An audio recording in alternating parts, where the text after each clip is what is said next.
ایک علامت اور بتلائی آپ صلی اللہ علیہ وسلم نے کہ پولیس کی کثرت ہو جائے گی، جن کی پشت پناہی پر گناہ ہوں گے۔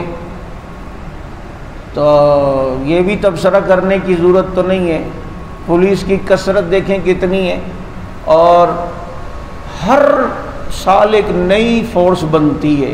اب یہ اس لیے ہے، یہ اس لیے، یہ اس لیے ہے۔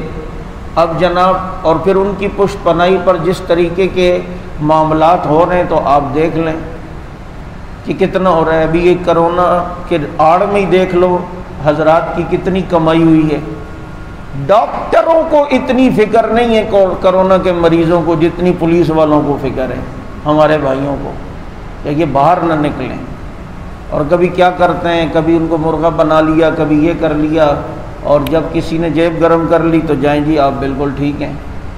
اور اس طرح ذلیل و رسوا کرنے سے تو بہتر ہے، پھر میں آپ کو مشورہ دیتا ہوں، یہ اگر کرونا کے ڈر ہے اور لوگ باہر نکلتے ہیں، کسی کو بیوی کے سامنے مرغا بنا رہے ہیں، کسی کو بہن کے سامنے، دوستوں کے سامنے، تو اس سے تو بہتر ہے انہیں جمال گوٹا کھلا لیں، وہ گھر پہ بھی رہے گا اور بار بار ہاتھ بھی دھوئے گا، انشاءاللہ کرونا سے بھی جو ہے وہ بچا رہے گا۔